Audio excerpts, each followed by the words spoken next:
It's like a beluga whale face. It looks like it ran into a wall. Yes. And just kind of, just like smooshed it in. The pug of the sea. The pug of the sea.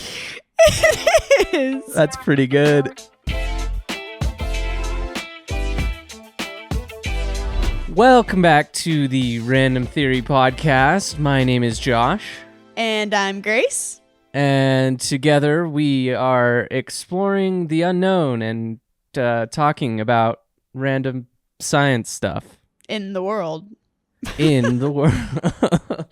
That was, Grace pointed out that was the first time I've ever introed the podcast. So yeah, I don't know why that is. Go easy on me, people. I did my best. How's your life been? My life has been good. Nothing too new. Trying to think if anything interesting has happened in the 24 hours since we last recorded an episode. Yeah, we're kind of ripping these pods out because I'm going to be traveling a lot, like even more than I was before. And so we're trying to rip these out to make sure you guys have content week in and week out. Lots of pods. Keeping that pod going. Listen, nothing really interesting. I started a new TV show last night. Oh, which one? That's where I'm at. It is on Peacock, and it's called Poker Face. Oh. And have you seen it? I've been recommended it several times. Okay, so for anyone out there that does not know about it, it is created by a guy named Ryan Johnson. He is the guy that made the Knives Out movies, which I love. Love Knives Out. Poker Face. It is basically a TV show about this lady that she's just like hyper observant, I guess, and can kind of tell when someone's lying. Right. And I've only watched 2 episodes, but it just seems like it's like a procedural. Every episode, she just happened upon a murder and she figures out, who the murderer is and solves the crime. Interesting. That's super interesting. I would recommend it. It is Sweet. An adult show. It has some swearing in it. So if you are a younger listener, maybe ask your parents about it. Yeah. So what's new with you? Nothing really. I went to this really cool thing last night. It's called the Pink Piers. And basically it's just, you sit in one of those little igloo things and they bring you subpar food, but it's really cute. And it's like all like, you know what I'm talking about? Like you're there for the experience of it, Right. Like you're not there like really for the food. You're there for the Insta pic and whatever. Yeah. I was just going to say some Instagram food. Yeah, basically. So like it was pretty subpar food, but the experience was cool. But anyway, it's called the Pink Pier. And I think it's like Pier 15, I want to say, in New York City. And we just like all sat, had a good time, chit-chatted. So that's what I did last night. Nice. Which is fun. It was cool. It was like a fun experience. Fun. You got some pics for the gram? Got some pics for the gram. That was like about it though. Like I was eating the food and it was like heart-shaped lobster ravioli. And I was like, cute. Yeah. I'm like, I'm never coming back here for this, but like, cute. So cute. That just sounds amazing. Yeah, definitely a fun time with some gal pals. Shall we hop into some ratings and reviews? For sure. I've got an email queued up and ready to roll. All right, let it rip. This email is coming from Daniel. Hey, Daniel. And he says, "Hi, Grace and Josh. My name is Daniel. I'm 12, turning 13 in March, and I love your podcast. Woohoo! I am always looking forward to Mondays, especially when I have to walk my dog Rosie, as it makes it more exciting." That's some big shout out to responsibility Rosie. right there. Yeah. Yeah. You and Rosie out there learning cool things. Then he goes on to say, "I have been listening since the Nick Uhas Alien episode. Oh, wow. And I'm looking forward to many future episodes." That was a good episode. Fermi Paradox? Yeah, that was a fun one. Yeah.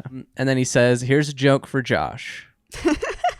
I love how OGRT knows to include a joke. Like, that's how you know your OGRT is if, like, you throw a joke in there. Well, he signed it with OGRT and the Science Pal. So. Amazing. I love that. Okay, the joke. I don't know if I understand it, but maybe you will. Okay. Why did the chicken cross the ... no? Is he just like, is it just that he's starting a classic joke and is then like, Yeah, No. I think so. Yeah. okay. I got you, Daniel. I got you. Why the chicken cross the no, we're not telling that joke again. it is like NO all caps, so that does make sense. No, we're not telling that joke. No. Daniel, thank you so much for that email. And I'm glad you're OGRT. They also, I didn't say this, they're from England. Daniel, age 13 in March. Daniel, if you're listening to this when it came out, happy birthday in 2 weeks from the gang. Happy birthday, Daniel. I hope you take Rosie for a really good walk on your birthday. For sure. That's a big responsibility. I love 13-year-olds that are like, I have to walk the dog. Like, that is my responsibility. Like, I have to take Rosie for her walk. I think that's so great. It's so much responsibility. It's independence. You're out on your own. You're doing something by yourself. And it just creates so much confidence. So good job, Daniel. Daniel, what kind of dog? Yeah, what is Rosie? I need to know. Let us know. All right. What do you got? Rating and review? Today, this comes from Sam Hams. Sam Hams. It might be Hams. Hammes. I want it to be Hams. I want it to be Hams as well. So he is Sam Hams today. Okay. Sam Hams or Hams, this podcast is for you. You asked about some endangered animals, and we are going to answer that for you. So they said, best podcast ever, ! Plus something. But they gave us 5 stars, so we appreciate that, Sam.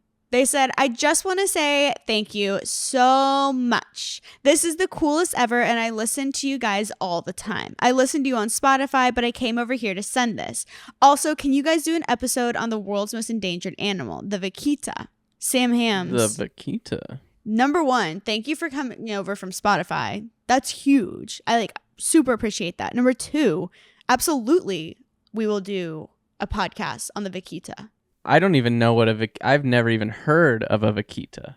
Based on the name, what animal do you think it is? That kind of name has some definitive rodent energy about it. Okay. So yeah. So, mostly because I'm thinking of a capybara or the giant guinea pig type critter. So when I heard vaquita, I thought some kind of bat. I don't know. I was thinking some kind of bat. So kind of along the same lines of a rodent, if you will. Yeah. Yeah. So before we get into this podcast, let me tell you his joke. Oh, yeah. Got to get the joke. Here's a joke for you guys. Knock, knock. Who's there? Goat. Goat who? Goat to the door and find out.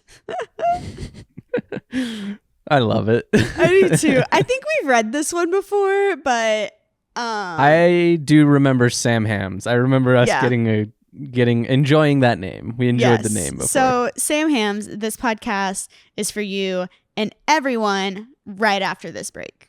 Everyone, before you find out what the vaquita is, take a guess on what you think it is. Okay, you got it? Yeah. Keep it. The vaquita, keep it there. The vaquita is the world's rarest marine mammal. Mammal? Yes. It's on the edge of extinction, and it falls into the category of whales, dolphins, porpoises. So as a whole, there's been a rapid decline in the vaquita in Mexico, with about 10 individuals remaining. 10. You can count that on one hand. For everyone out there playing along, because I can't be the only one that thought it was a rodent. It's a porpoise, like a whale type creature. Yes. It looks like a dolphin, but with a very short snout. Okay. It's very cute. Like a snubby little dolphin. Yeah. So the vaquita has large dark rings around its eyes and dark patches on its lip that form a thin line from the mouth to its pectoral fins. So its top, the dorsal surface, is dark gray and its sides are pale gray. The underside of it is the ventral surface, and that's white and long with light gray markings. Interesting. Yeah, and what's cute is newborn vaquitas have darker coloration and a white gray fringe of color that runs from their head to their flukes, which is their tail. Flukes. I know, little flukes. You got little flukes. And this passes through their dorsal and pectoral fins. only 10 of those little dudes are remaining. Yeah. They were only discovered in 1958. A little over half a century later, they're on the brink of extinction. Man, fast. What's even crazier is, remember the, what was that one little creature, the ocelot? No, you're thinking of the axolotl, I think. Axolotl, the little creature that only lives in one spot in Mexico. It also eats itself and its friends. And regenerates itself. Yeah, so the world's smallest marine mammal is so critically endangered that there's literally only about 10 left. I haven't seen anything. I tried to find like how many are left in 2023. Could not find anything. So I don't know if they have gone extinct. I don't know if there's like one remaining. I don't know. Gosh. Yeah, I don't know what the deal is. Oh, I finally looked them up. Yeah, they look like somebody took a dolphin and just kind of smushed its face. It's like it's like a beluga whale face. It looks like it ran into a wall. Yes. And just kind of, just like smushed it in. The pug of the sea. The pug of the sea. It is. That's pretty good. Its face is all squished. It's like the pug of the sea. Do you think it snores as when it sleeps like pugs do? It has to. Yeah. Even though there are only 10 remaining, there may not be complete doom for the vaquita porpoise, according to new research. Yeah. Okay. Which is really exciting. So the vaquita has been pushed to this point because of illegal gill netting. Oh. Yeah. So, and gill netting is used to capture shrimp and totoaba fish. There it is. That share the same habitat as the porpoises. Okay. They're little short guys. They're only about 4 to 5 feet, which is 1.2 to 1.5 meters in length. And they usually end up as bycatch since they aren't the intended target for these nets. Oh, well, that's, better than I assumed we were fishing them and like purposefully killing them. No, but I think it's kind of worse because they're mammals, so they need to breathe air. So we're just drowning them. Oh, my goodness. I think that's what people forget is like, at the end of the day, a dolphin is a mammal. It has to come up and breathe. Like, it has to come up and get air. Any kind of porpoise is a mammal. So if it's not coming and getting air, it's going to drown to death. So that's what's happening to these fish, is they're just straight up drowning to death, or these vaquita. Yeah. Which is kind of sad. That is sad. All in the hunt of shrimp and totoaba fish. Oh my gosh, the vaquita only reproduces once every 2 years. Oh, there's the problem. So apparently the people want the fish bladder of the totoaba. That's what they're going after. They're fishing the totoaba for the bladder. Yes. And like they exist within the Gulf of California. So like it is a very like, you know how Mexico connects to the United States and it has that little arm that hangs down around the backside? Yeah. That's where they live. It's on the left side of Mexico. It's not in like the Gulf of Mexico. It's like tucked into Mexico essentially. Yeah.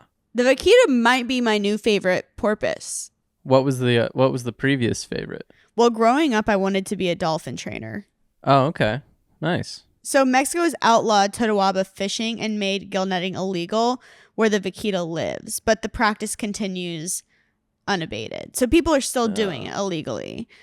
And if you get busted, it's like millions and millions of dollars in fines. Yeah. So if you are a gill netter, you suck. Stop right now. Stop it. Yeah. I don't know. I just like don't see the need for it.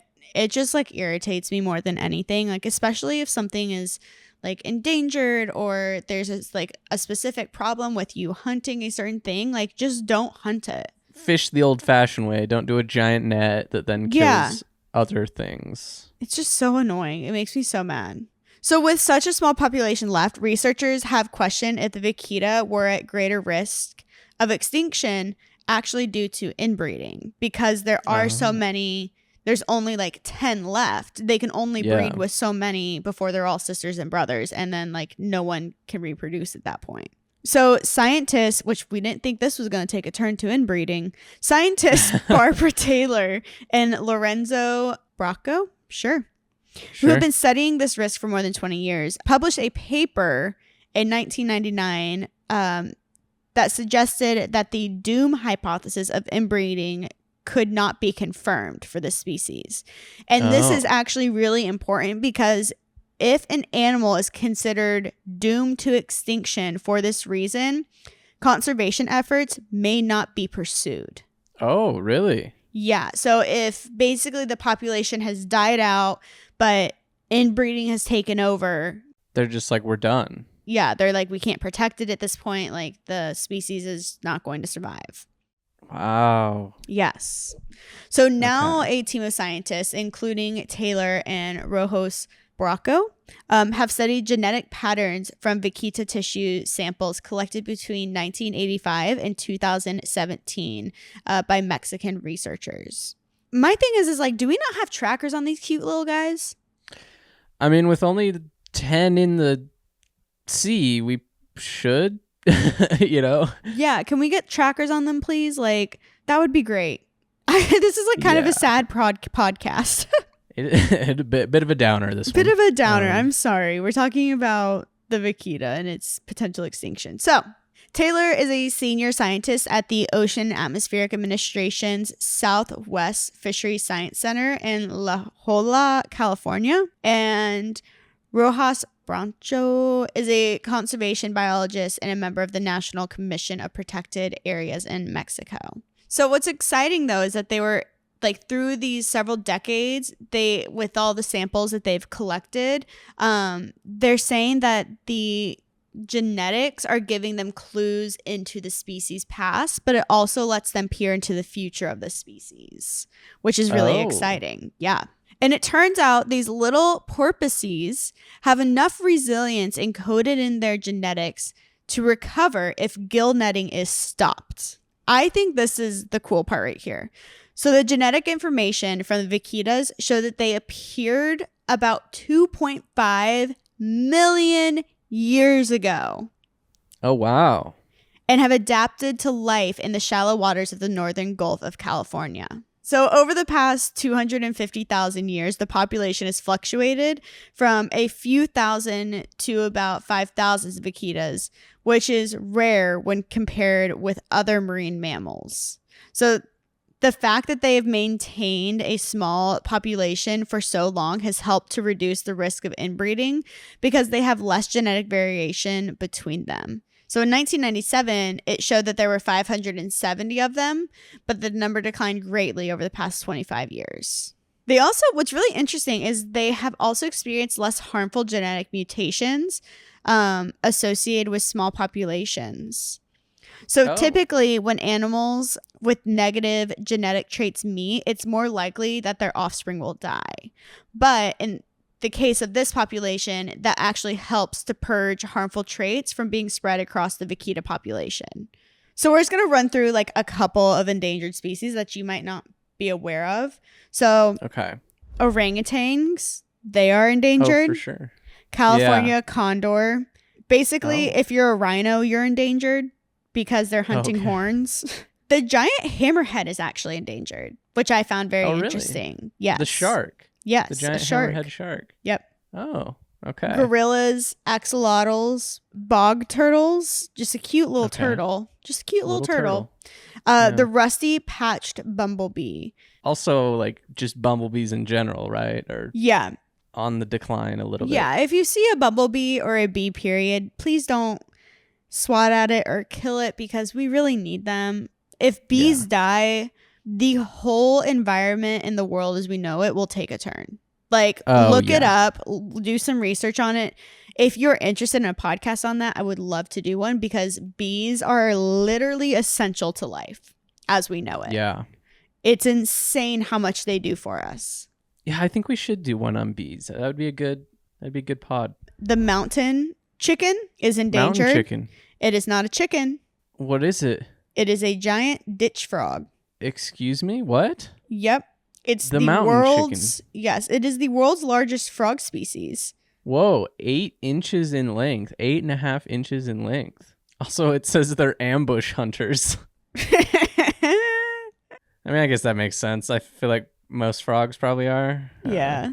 The western long-beaked echidna It's that Echidna. weird. The echidna it's that weird species that's like a platypus and a woodpecker and a porcupine all in one. Oh, all those guys. Yeah. The western longbeak echidna, together with 3 other echidna species and the platypus, are the world's only egg-laying mammals. I thought the platypus was the only egg laying, so that's interesting. Yeah, so there's this guy. He's a very strange looking guy. Oh, look at that. It looks like a little like a hedgehog porcupine type Right? thing. Yeah, okay. It's cute. But yeah, that's the vaquita. I think it's just so hard. Any endangered animal or endangered species is like so hard for me because like they're literally only endangered and dying out because of us. Yeah, I mean the fact that To be it was not completely discovered. frank. It was not discovered until what, 1958 or something? But like had that? lived on this earth for 2.5 million years. And then now it's like there's 10 left. Yeah. That's rough. Because That's of real rough. fishing. Because of fishing. Yeah. Like Because of humans. gill netting. Yeah. It's just Yeah. so bleh. I hate it. I hate it so much. Yeah. If you guys have a podcast idea, please feel free to send it via a rating and review. I would love to be able to do a whole year of your guys' recommendations on things you guys are curious about and things you want to learn about in the world around you. And if you're over on Spotify and you don't want to go over to Apple Pod, you can always send us an email. Yes. To randomtheorypod@gmail.com. Woo! We're reading all of them. We got a lot of great ones. So thank you to everyone that's written in. I've read them. We're saving them. They will get read in due time. Yep. Also, if you are listening on Spotify and you want to rate the podcast, there is a rating system on there. There's not a review system, but there is a rating system. Give us a rating. Give us a Yeah, rating. feel free. Please give us a rating. 5 stars if you're into it. All right. Well, I'm going to go look at the vaquita some more. Yeah, I think I need to like look up some videos of these things or something, maybe. Yeah, if there are any, because it looks precious. It does. It looks, everyone, listeners at home, if you're not driving in the car, Or you're Google not on these YouTube. bad boys. Yeah. Look them up because they're pretty cute. Or go look at the pod on YouTube, Random Theory Podcast. You can go check out this video and probably scrub through the whole thing and see plenty of pictures of vaquitas. True. All right, guys, have a great week. We will see you next time for a mystery podcast. Yay. Woo! All right. Bye, everyone. Bye, Science Pals.